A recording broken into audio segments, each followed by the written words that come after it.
This is the 21.5 Show. You're on 121.5, the emergency frequency. Whether you're a professional pilot or want to be one, you're in the right place. Let's get started.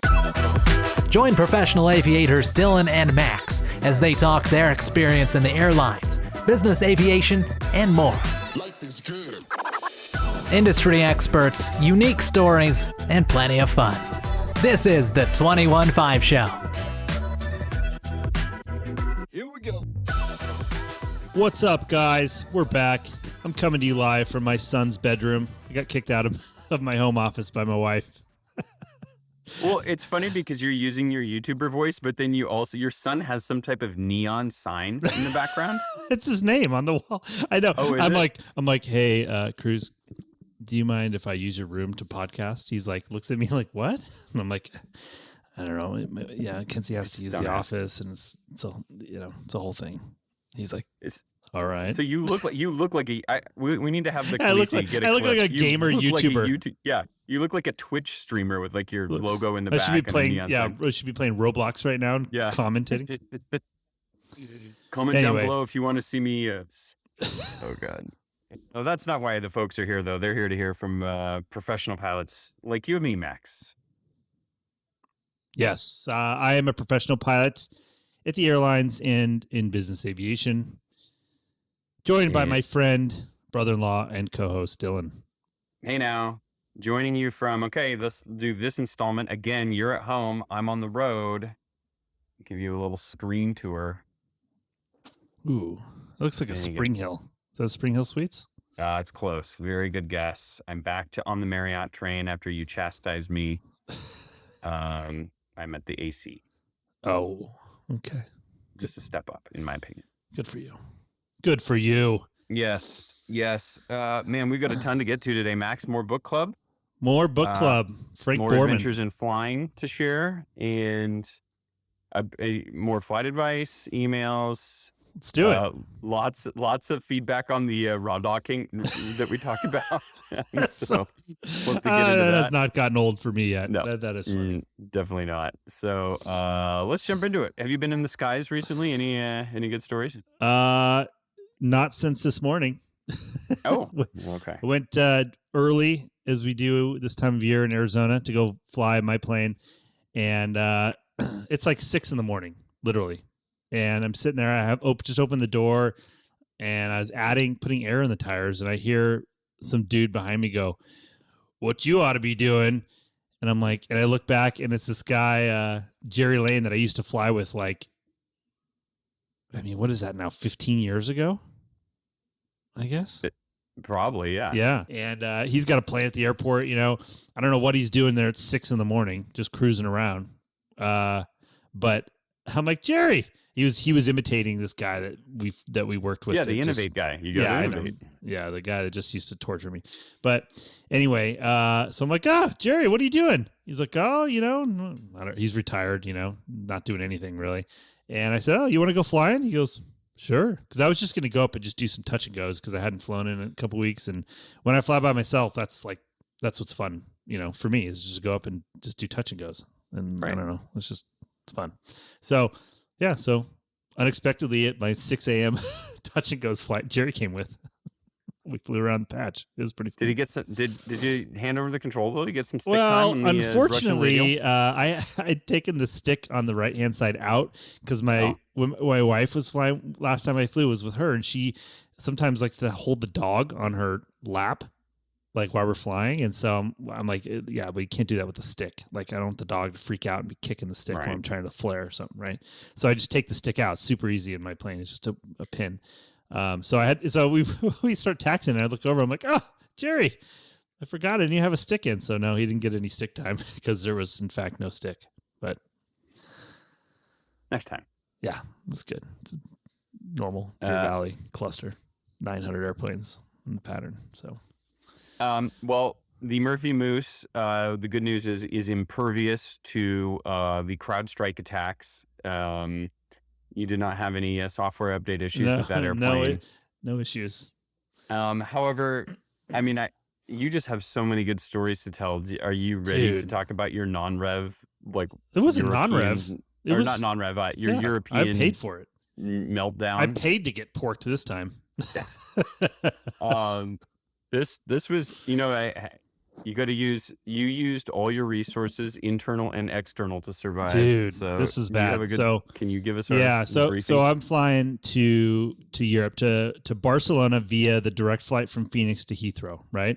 I love that flight. It leaves at like 8 or whatever, 8:30. You kind of get on, you watch a movie, they feed you like dinner, and then you go to sleep. Like at a normal time you would go to sleep, and it's a 10-hour flight, so you can like sleep an appreciable amount of time if you can do that on a plane. And then you wake up and you get there and it's like during the day. It's like, so it kind of really helps you flip your clock a lot faster than some of the other flights I've done. So anyway, so we get on, and I don't know why we took forever to board, and this A350, and we push late, and then we go and taxi the runway. We're holding short of the runway for like an hour, literally an hour, because they're waiting on their numbers. They're waiting bounce numbers. And I think that was obviously it being affected by the CrowdStrike thing. So they finally get their numbers. We blast off.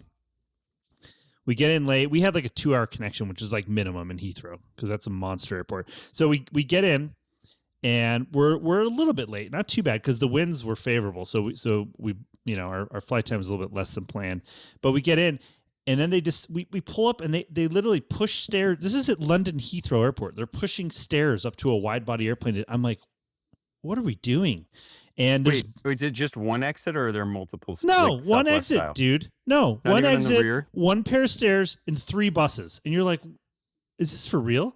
And so they're like, get on the PA after they load the buses up. And they're like, oh, yeah, these are the only 3 buses, so they're gonna have to go to Terminal 2, which is we're at Terminal 5, and then come back and get you. Which, I mean, I'm no joke, is a 10 to 15-minute bus ride each way. So we sit there, for half an hour by the well, at this point, what's another half hour? It's already been freaking 11 and a half hours. So, and I reload the app on my phone. I'm like, well, we're going to misconnect. So I pull up the BA app and I look at it, and they're have rescheduled us. Oh, we're sorry for the inconvenience. We've rescheduled you on a later flight. It's tomorrow at 12:30 p.m. departure. I'm like, dude, we're going to a cruise ship in Barcelona. I'm like, this is unacceptable.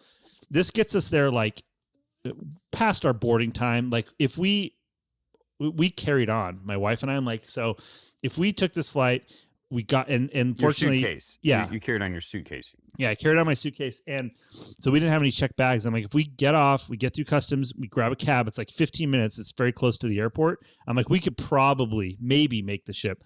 But we're traveling with my mother and father-in-law too, and they got rebooked on the 3:30 p.m. flight, and they have checked bags. So they're not making it at all, right? So I call BA, and there's like 8 more flights, right, between when we're there that day and the next day. They're like, oh, everything's full. So they basically had a meltdown, right? And rolled all these passengers. So everything is full. So I'm like, this sucks. I'm like, well, we have to make this. So I will, we'll just book out of Gatwick or Stansted or Luton or all these other airports that are in the London area. And they, you can take the train or whatever. And I'm like, so I sit down and I'm like, you guys got to get your bags. So we're in baggage claim. They're waiting to get their bags pulled, right? Because they're just going to keep them overnight and transfer them on the crap flight the next day. So while they're there, I'm on my phone. Dude, nothing. When I say nothing, I mean there is nothing available on any airport, on EasyJet, on Ryanair. Nobody could get us there till like the next day in the afternoon, the same position we're already in. There's nothing available. There's no seats. If I'm like, okay, we'll take the train to Paris. 2 hours, spend the night, get on a flight out of there. Nothing out of Paris. So there's nothing out of London. I mean, I looked at Gatwick, Stansted, Luton, Birmingham, hour and a half away, like everywhere. There's nothing. And so nothing out of Paris. So I call BA. I'm like, okay, can you put me on a flight to Madrid? It's a 4-5 hour drive. I'm like, we'll go tonight, get up early, drive in. Nope. Okay, how about Toulouse? I'm literally on Google Maps. Yeah, right. Just looking Nope. at cities. How about Marseille? Nope. How about, I'm like, you guys are useless. And then they go, oh, well, we already used your one change to change you to the 12th. I'm like, I didn't change it. I kind of lost it. I'm like, I didn't change anything, dude. So anyway, that was not productive. So finally, we look at Manchester, literally on the other side of the United Kingdom, on the north coast, right? And I find one flight has 5 seats left. I need 4 on Jet 2, leaving the next morning at 8:30. So I go, I'm like, whatever. So I buy 4 seats for me and for my in-laws. I'm like, well, we'll try and get reimbursed from BA, whatever. So I go to buy them, won't take my credit card. I'm like, dude. So I'm like, I tell my mother, I'm like, give me your credit card. So I take her, put it in, same Chase Sapphire, whatever, doesn't work. So I see an option. I ended up paying for my tickets with PayPal. Solid. So I get airplane. Now I got to figure out how to get to Manchester. So I get on there with 6th. I rent a car. Now we have bags and all this, and European cars are not very big, So I get a Kia stick shift right hand drive right hand drive Kia SUV, and so we go down there. We drove across the UK. I got in at like 2:30 to a hotel, and then we get up the next day. It's like 6, right? So we had like just a few hours of sleep. We get up, get there, get to the rental car place, return the rental car, go down. We're waiting for the bus. Dude, the bus doesn't come for like 45 minutes. So now we're like seriously in danger of missing this flight. I'm like, this cannot be happening right now. This cannot be happening. And so we get to the airport. We're literally like the last people. Dude has to walk us and like escort us to the plane. Like we were the last people on the plane, and we made it. But it was just like, what was funny is it could have been worse. Ship was delayed a day, right? No, it left precisely on time. And then there were people. We were getting back on the boat in Marseille, which was the first stop, and there's people with like all their bags like standing in line at the tender thing, and I'm like, oh, what happened? I'm like, yeah, we couldn't get to Barcelona on time. I'm like, yes, I feel your pain. Oh man, dude, it was a nightmare. But I'll tell you what, Jet 2, they have this like, I was like, this is what we need to be doing at Southwest, because they're flying some old clapped out Allegiant 7.5. Like the inside of the winglets is like the blue and the sun from Allegiant. It's still the Allegiant logo. Yeah, that's how I knew. But they have a bunch of young crews, and they're all But I'll tell you what, they have this catalog you basically get on, and they have all this different food you can buy and stuff. I mean, you can buy like merchandise, you can buy watches, they'll sell you you could probably buy an overhead bin if you wanted, right, before you got off the plane. But we just got like a sandwich, or whatever, and it was delicious. It was awesome. And I'm like, this is like, nobody cares about paying for this stuff anymore. Right. Like nobody expects a meal anymore, right, unless it's like a really long haul flight. Yeah, that's obviously much easier said than done. I'm sure we don't even have ovens, so it would be like a whole thing. But was it a paper catalog? Yeah, it was. Yeah, it was paper. There was no. I remember those. I think, what did I fly on EasyJet? One of those. Yeah, and they're selling all sorts of goodies. Yeah, and it was awesome. But the thing about it is, like, it's perfume. fine. But the food would, like, the sandwich it had was awesome, and so I don't know. That was my. Well, how I got and caught then up. The cruise was good though, right? And then the cruise was awesome. Everything was great. Yeah, the rest was very anticlimactic. It was great. It's funny because I feel like most trips, it's getting there is easier, and then getting home is where the wheels usually come off. Yeah, no, it was very, very smooth on the way home. But man, that CrowdStrike thing was just such a what a deal, disaster. And Delta was really seemed like the one that struggled the most. Yeah, they couldn't get the machine back going for a while. It's just like, we talked about in previous, failures. It's like there's just so many moving pieces that you just sort of lose. How do you rebuild the puzzle? It's just insane. A lot of moving parts, man. It's very challenging, as we found out. But I'd be curious to see now, like, because of that, will there be a bigger, will Delta be investing in some new type of AI to like help, or what? Who knows? Yeah, I don't know. Those events are like, so like, you can plan for somewhat for like weather disruption, things are gonna rear their ugly head once in a while, but like stuff like that is just impossible. But do you know how much it cost? For. I just read the article yesterday. You know how much it cost Delta? Over $1 billion, I'm sure. 500 million is what they said. Well, we remember ours cost us $1 billion. So Yeah. You think like I know that's a lot of that's a lot of cheese. Let's say if you had to bet, if I'm a betting man, let's see, will there be some type of computer / cyber attack / something in the next 20 years? I would say the odds are extremely pretty high. I'll tell you though, when you are on the wrong end of that program, you just get so pissed and you're just so helpless. Like there's literally just nothing you can do. And I feel like, I'm probably above average at trying to sort something, that out, that problem to try and, close the gap and get somewhere, with all these different options and, having been in London and flown into these other airports, like, and I was just, at first I'm like, this is no problem. I'll figure this out. And then I was like, at the end for a minute, I'm like, this is an unsolvable problem. Like this, there's no way to get there. You can't drive. You phone you cannot take the train. You cannot fly. The only thing you could do was charter something. That was like I was completely out of options until our Hail Mary was Manchester, but that was rough, dude. Shout out Manchester. Wow. Well, nobody said it would be easy, but I'm glad you had a nice time in it was a blast to spend my birthday on the beach in Ibiza, so it wasn't too bad.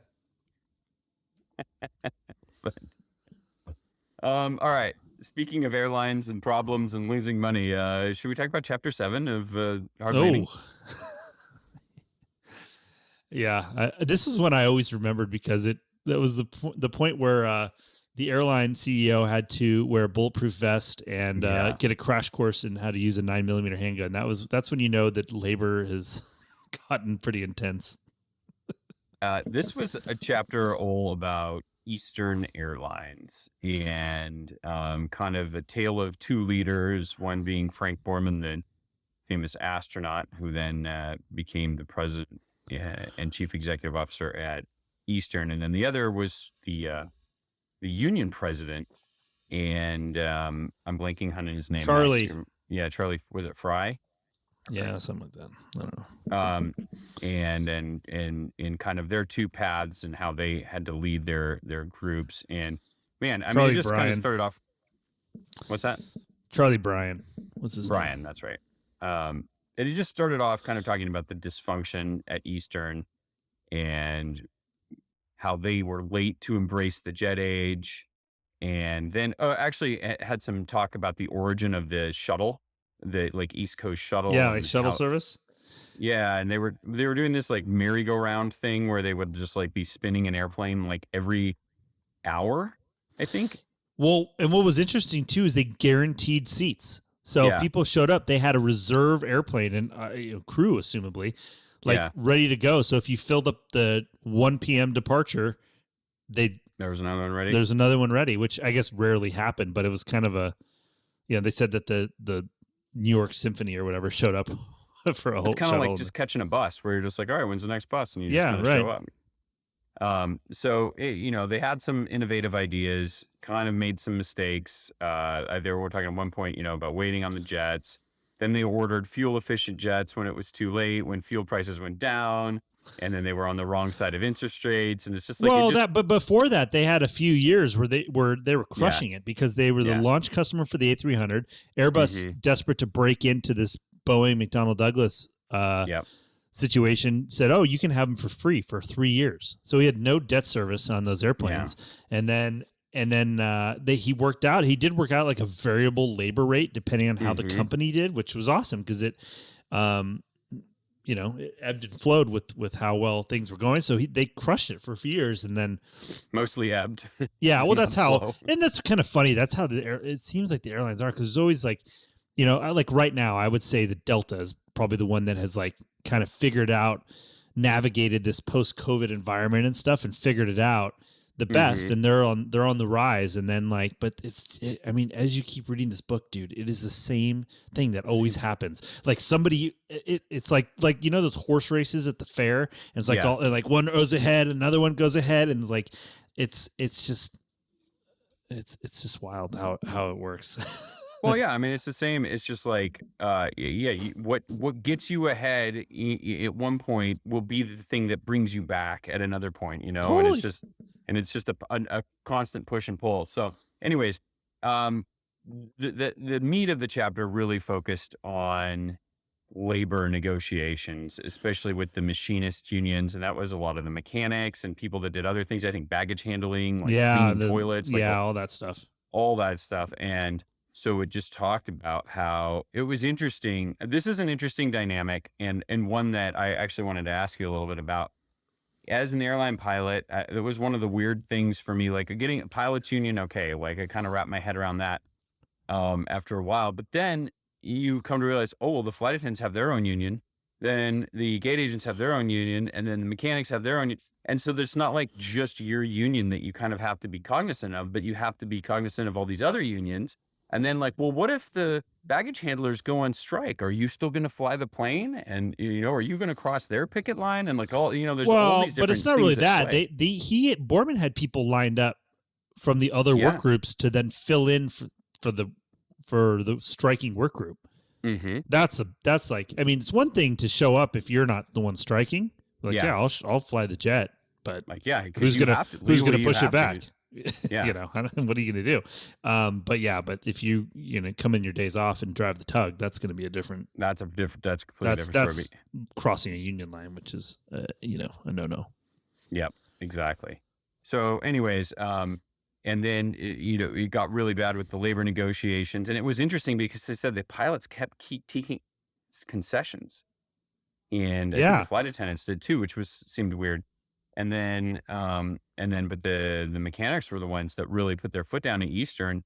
So as Max said, they were getting ready for a strike, and it sounded like management was kind of excited for it, like they were looking, they were excited to do it, and they thought they were going to break the mechanics union, and for some reason they opened their books to the mechanics union. I'm not sure why, and they figured out they only had like. Well, he was trying to say, look, we can't. Yeah. This will put us down, put the whole airline down. That's it. We're going to be done. Here, look at the books and see. And they looked and saw that they only had 12 days worth of cash. And it backfired on them because then they're like, great, now we have all the leverage. Yeah. And then kind of the ace in the hole, and I think this is probably still true today, is, they went to their banks and the creditors to see if they could get some waivers and extensions to be able to have the cash flow to withstand the strike. And banks were like, nope, sorry. And then at that point, it's kind of, you're backed into a corner.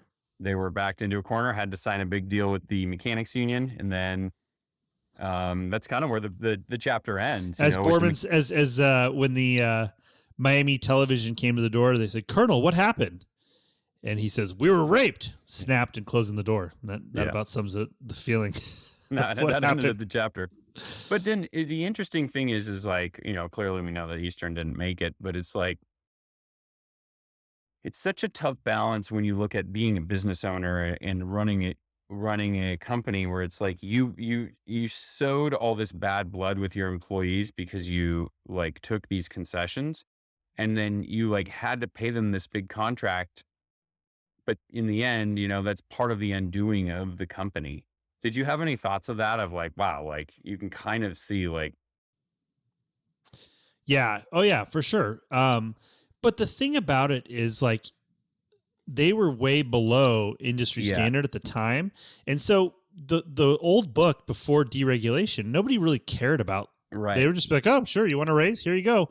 Because they knew then that all the other airlines would follow suit right away. And then the CAB would say, okay, well, now we have to up the ticket prices, and it would cover the increase in overhead. We're post deregulation, that was not the case. Now you had to run a business. And so, but to the same token, like that still is what happens in these labor unions. Like, if you put it in pilots, we all just negotiated new contracts, and it's just everybody, the labor comes up with everybody. So nobody has this massive labor advantage. Who's your main only competition? In the short term. Yeah, very short term, like matter of months, not years. And the other thing it's important, as we mentioned, there are labor unions for different groups, employees. And so the management sees it as signaling, oh, well, we just gave the flight attendants a raise, so now the mechanics are really going to want it. So it's like, you can't even you're not negotiating in a vacuum with a single union, because all the other employees are watching too. Yeah. Oh, for sure. I mean, and then you hear just like, when our pilots union, we finished our contract, and then the flight attendants were still negotiating theirs. And then they are like, there's a lot of crosstalk about what you guys got and what we're trying to get. And, so it all is intertwined at the end of the day, Yeah.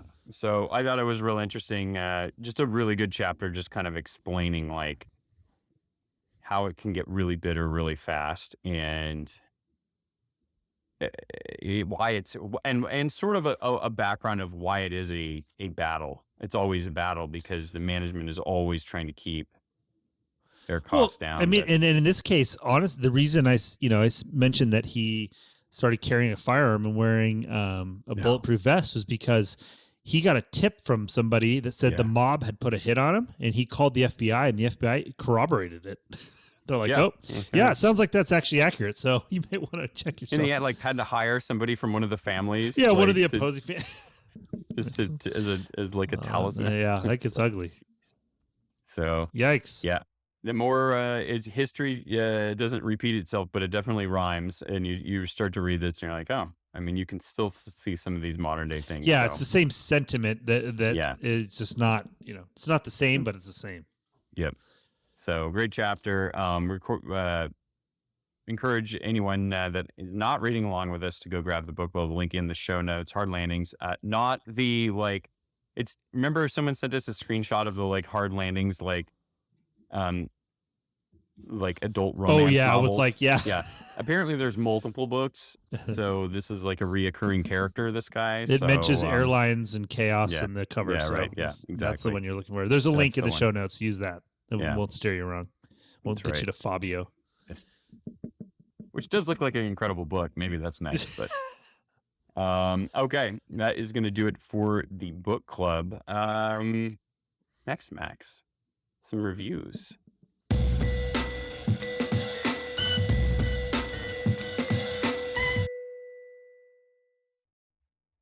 Let's open up the review page here and take a look what we've got. I'll read the first one. You can read the second one. A lot of Gen Z reviews these days. Says this is from AK a 907 boy, and he says, "Slaps. This is my favorite podcast to listen to on commute to my flight school as I build hours to go to the airlines one day, hopefully.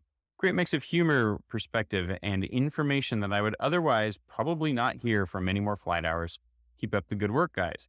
Also, I am with Roy on the long sleeves train, not because I am wearing uniforms yet, obviously, but how they look. Yes, I do have proclivity towards long sleeves myself due to living in a cold climate, but also think about this. If you wore a short sleeve uniform with a tie and added a bicycle helmet, who would you look like? No disrespect to Utah or its population. Much love for everyone. I would just rather the long sleeves and look less dorky, but what do I know? I'm still stuck in a pattern and an uncontrolled airport with a Super Cub and no air conditioning. Thanks again for the great content. Always love when James O'Neill is on and the dude with the camels." That's Ted. He's talking about Ted. Yeah. That's funny. Still respectfully disagree with the long sleeves program. I get it. There's no other acceptable time to wear short sleeves tucked in with a tie unless you're an airline pilot. I'm going to stick with that. Yeah. I've done both. I don't know what to say. Until you've walked a mile in my shoes. This show is buzzin'. As the title says, this show is buzzin'. I get all the info I need, and it always slaps. I could use some more Ted, though. He'd be straight yapping, but in a good way. That's from Poo Dip. Okay. Dad, I'm saying it's Gen Z reviews. Maybe it's people impersonating Gen Z with the slang. Yeah, there's a lot of, you can learn a lot of the lingo now on the gram. Yeah. Is it buzzin' or bussin'? I don't know. I don't think there's any way to know.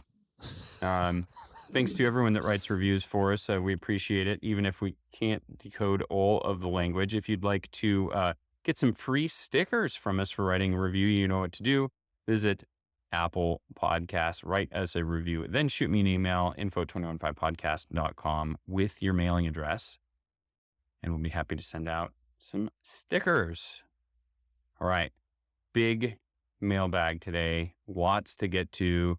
So let's start by thanking our longtime sponsor of the mailbag, Advanced Aircrew Academy. If you visit aircrewacademy.com on their website right now, you will see many of the different offerings that they have. And I want to talk about something that's coming up in the not too distant future, Max, the NBAA based, or what most folk call the NBAA convention, which is going to be in Las Vegas. TBD if we're going to be there or not right now, but I'll tell you I will not who be is. there. I have You will not. to go to simulator recurrent training. Oh, that and literally I'm- the it same is- days. And it's falling over my wife's birthday this year, so I may also not be there. But I'll tell you who will be there. It's Advanced Aircrew Academy. They have an awesome booth every year, and they usually do a fun game where you can win great prizes. I believe they're going to do a poker run this year, which is super cool. You get this little card and you go visit different booths, get a little stamp, and then there's some legit cash prizes. So we'll have more information on that in the coming days. You can visit aircrewacademy.com for all the information and to figure out where you can see them in person. Beautiful. What's next? You want to read the first email? Hey guys, listening to episode 132, and you mentioned someone should make a 4-wheel rollerboard with a brake. Well, somebody does. It's the Air Carry-On, AER.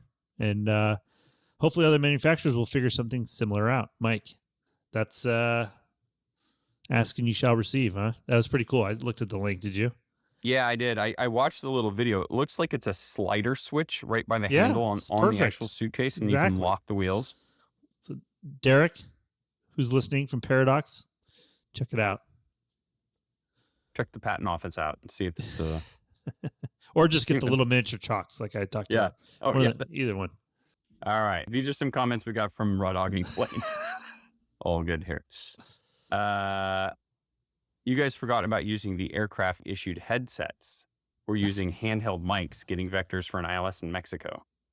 I think raw dogging it should be just showing up with only your iPad. Only required. No, maybe paper manuals. That'd be even better, right? Only the bare minimum required. Like your iPad in one hand, your passport in your back pocket, and that's it. You have to use the aircraft ship's headset. Ooh. No VNav. Just going for it. Just raw dog it.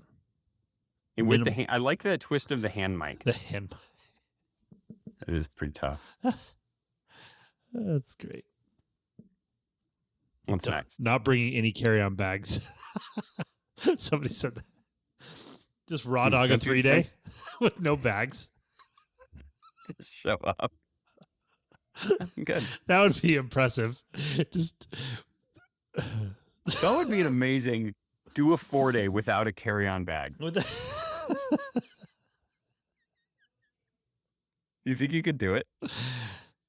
I could. I don't know. I guess I'm sure I could. I would survive. I don't think my breath would be very good, or my, like what. I guess you could get through. You could go to the hotel and be like, forgot my toothbrush, and You could no phone charger, only your uniform to wear. just one uniform, one undershirt. Oh, we've talked about this before, but I think we've both definitely gone to dinner with the captain that clearly doesn't bring any clothes to go out. Wears the uniform to dinner. Oh my God. Yeah, I had a guy wear full uniform with a blazer to breakfast one time. I was like, bro. And the funny part was the only seats they had in the place for breakfast was at the bar. He's like, oh, I can't sit at the bar in the uniform. I was like, dude, Sorry, what are we doing? Next one. Oh, this is from your boy Christian posted this yesterday. He had to involuntarily raw dog an A321neo flight with just the emergency card in front of him, no in-flight entertainment because his AirPods had died. And then one of our listeners, Erin, responded online when we posted the picture, and she said she had to use her aviation headset in the seat one time. I think I may have done that one time. Just sit there and just desperate times. Sometimes into the call for abyss. You desperate got your David Clarks on there. Okay, well, on that, this is a great. I got this as a LinkedIn message from our friend Mark. He says, "Hey Dylan, just heard the latest episode and had a funny deadhead story. I was a new hire heading to training on the 7-3. and working through the required CDU trainer before raw dogging became a thing. The passenger next to me leaned over and in a quiet and very concerned tone asked if I was controlling the airplane from the back. Took me a few seconds to compose myself before informing them that it was just a standalone training app. At least we know that the public isn't on board with remote monitoring single pilot. That would have been so funny. I would have just slowly turned my head and went, shh. And then just turned back to what I was doing. We're just testing a new feature. For anyone that doesn't know, like a CDU trainer is like basically like an FMS trainer you would use on your computer, you know? So it looks like you're making FMS entries. So it would be hilarious if someone just knew enough to know. Could you imagine if you had like a flight simulator on there too, where you boot that up for Well, it landing? would be really funny if you had like pulled up the flight plan of where you're actually on, you know, and so you could see like when you were coming to a fix, and you'd be like, "Yeah, here I'm going to make the airplane." Just like turn," use your you know? iPad, like you're banking the airplane. Oh, that would have been good. That was a good story, Mark. Thank you for sharing. Hey guys, just want to drop a line and say thank you for putting out this podcast. I'm a military pilot who will make the transition to a major airline early next year and started listening to y'all a few months ago. The interview stories and just general knowledge you put out there has opened my eyes to more than just the military and airlines. I've even started the slow process of listening to all the earlier episodes, and I'm glad I did, not only for the content, but I've been enlightened with how the furlough flute and Warnhorn came to be, hilariously. Keep up the great work, Jared. Love it. We had a nice. Did you see the little video we posted of the illustration my sister drew of of Gavin playing the furlough flute? No, We posted it really? on the socials. Is that Yeah, when it I was was- good. I had her. She like drew a little picture. It's pretty good. Go check our social media. The Khaleesi made a little reel. It was good. Good stuff. All right.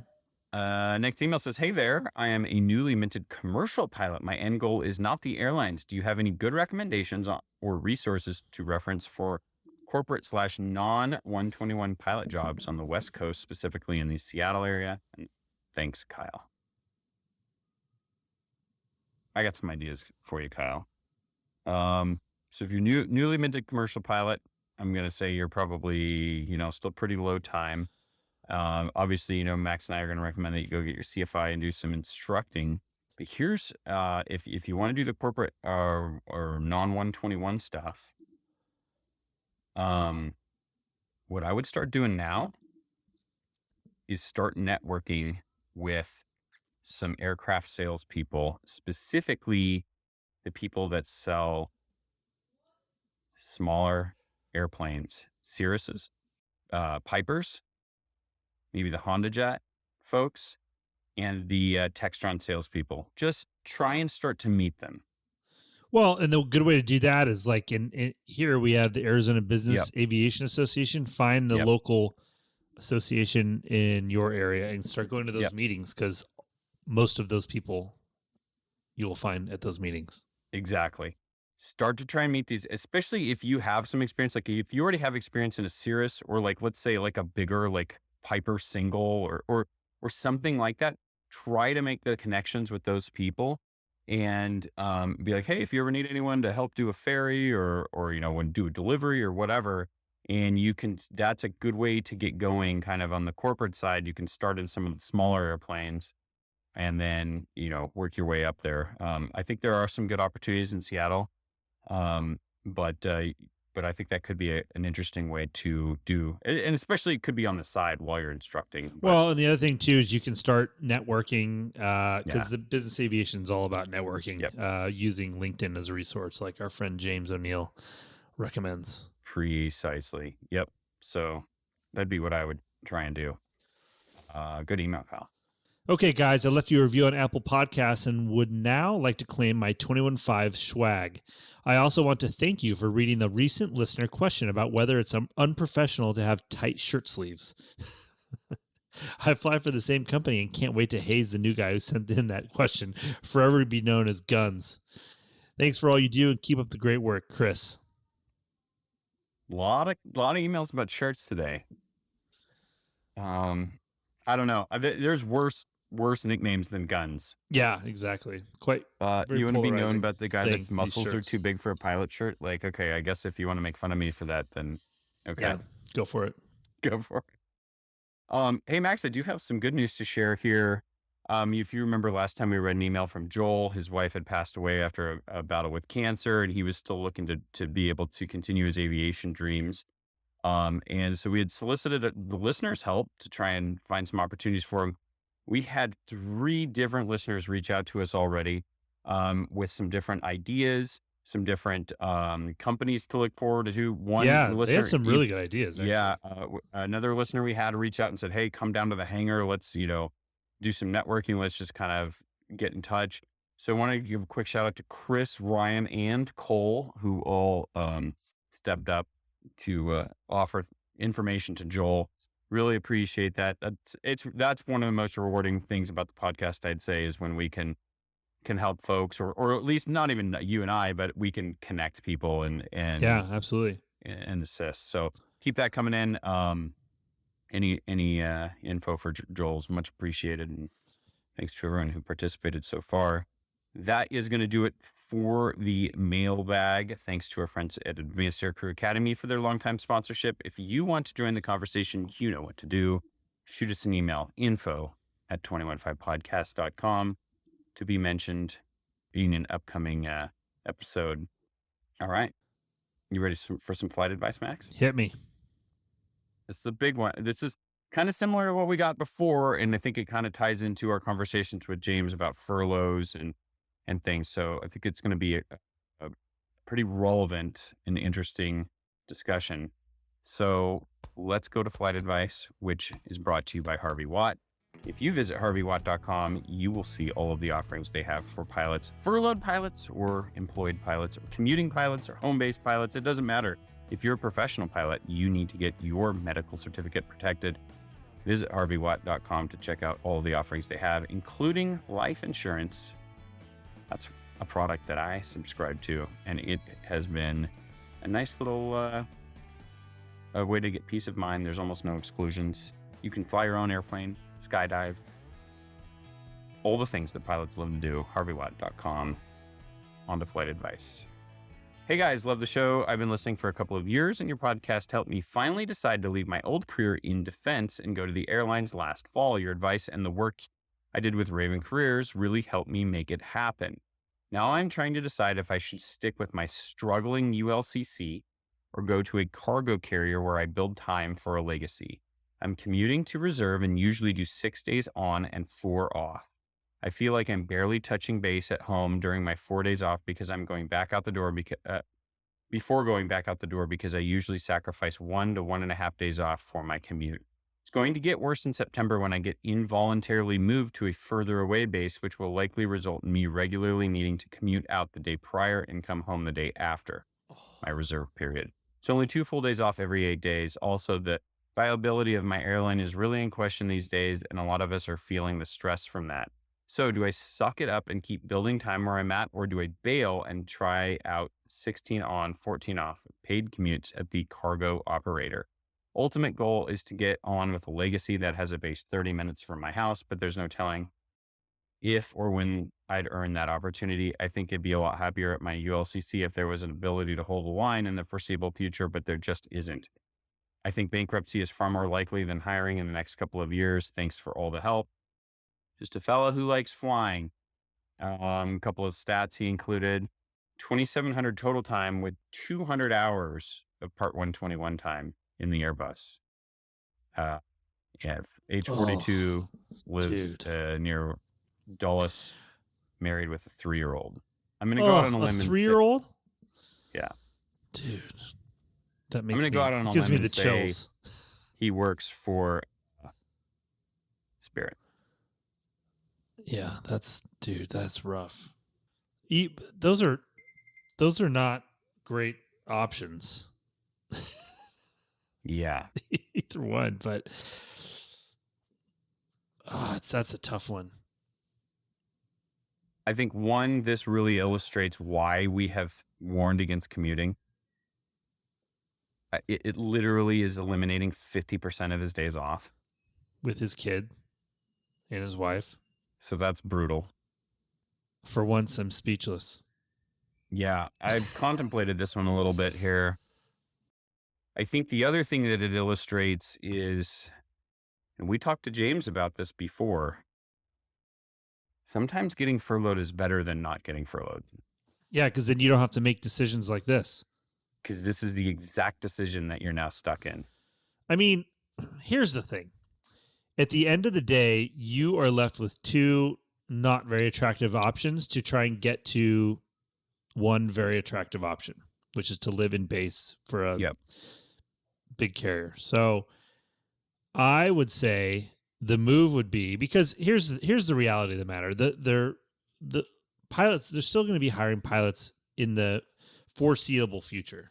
You know, I would say maybe not right now, maybe not next month, but because of the airplane deliveries and slowdowns, but there's still tons of retirements. There's still going to be hiring. So, you know, this isn't a forever situation or even a 10-year or 5-year even. You know, this is a temporary thing, and has the right attitude. He's willing to suck it up and do what it takes to get there.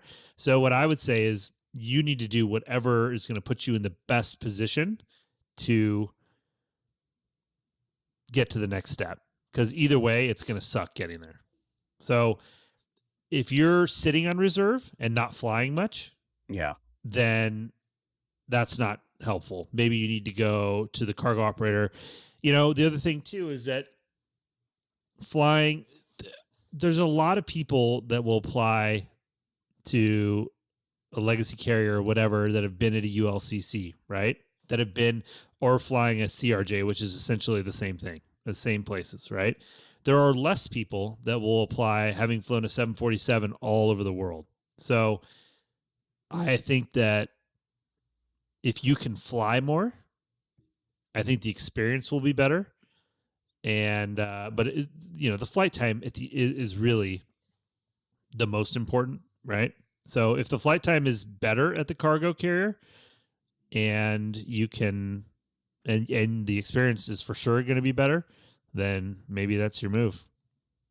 I agree with you. The most important thing is, how many hours are you flying right now? If you were at Spirit, but you were still flying 100 hours a month or 80 hours a month, that would really change my answer, versus if you're on reserve, commuting to reserve, and you're only flying, 15 or 20, that's big. Yeah, that's going to be a big difference that we don't know here. But I've mentioned this phrase before, and I want to revisit this, and that is something called a false duality. And the false duality is that I have two choices, and it's one, it's A or B. And I think we're getting into a little bit of a false duality here. Do I stay at Spirit or do I go to a cargo carrier? Are those your only two options? Truth. I don't know. Yeah. And, well, those are the only two options he's presented, but maybe there's another option. I mean, and I don't know, I'm not dialed in. Is there a regional airline that's based in Dulles that's hiring? Yeah, right. That might be, worth looking into, because I just, at this point, you're not saying, well, I got to go to this cargo carrier because I need to see the world, and this bucket list. It's kind of like, well, where do I need to hover, or where do I need to be in the right position when United is going to call me? And so that's one question there. What I would say, I mean, you got a 3-year-old at home, you do, I get it. You want to build your time and that kind of stuff too. But boy, if you could do it at the regional level and still be able to be home 3 days a week, it might be another avenue to look at. Yeah, that's going to be tough. I mean, just that Spirit schedule or the ULCC schedule you're describing, that's very challenging to maintain. Yeah. I think that even if you're gone and you suck it up, but then you're there for 14 days in a row off, where you can give your kid undivided attention and you let your wife have a break, whatever. I mean, that's sometimes,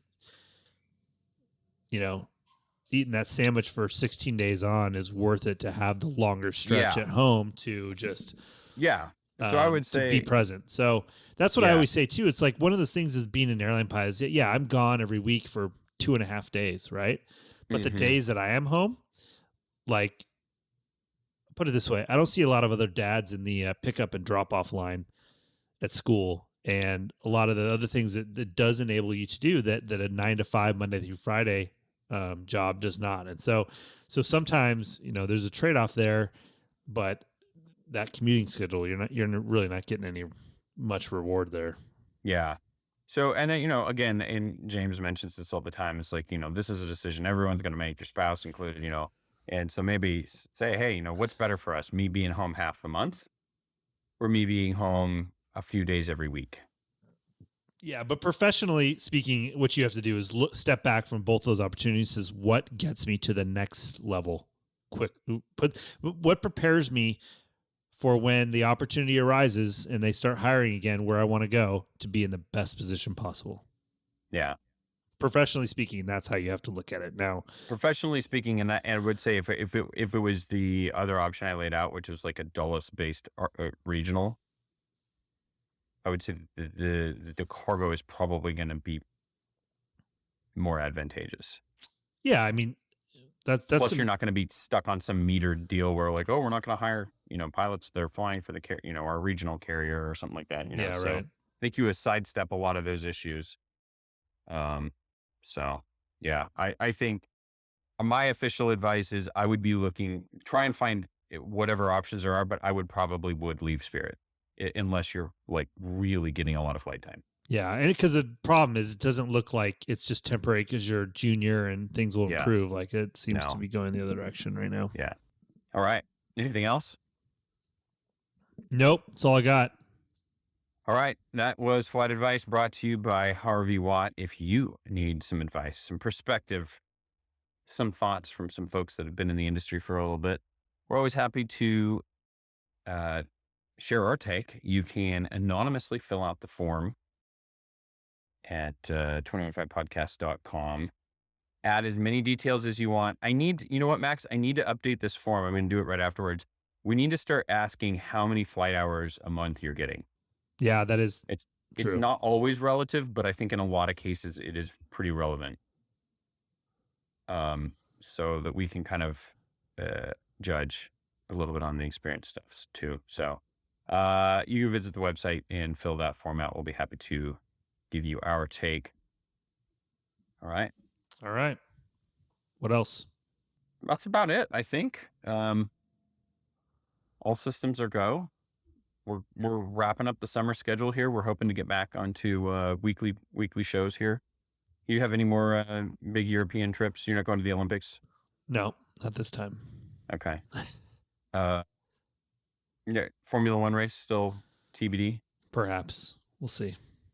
I got to tell you, dude, this Formula One, I'm so excited for the second half of this season. Oh, it's the best. It's the best. Are there any listeners out there that have a hookup for just a couple tickets to the race in Austin?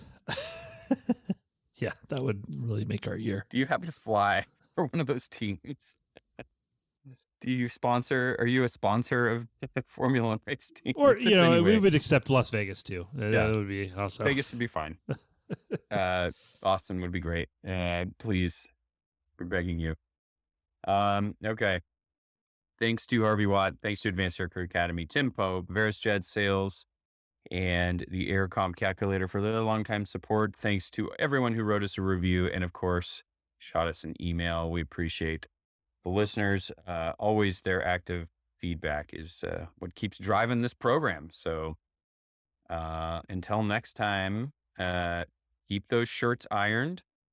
Keep them tailored so that your arms fit appropriately in there. If you're going to do long sleeves, that's fine. If you're going to do short sleeves, wear some sunscreen, protect yourself in the cockpit.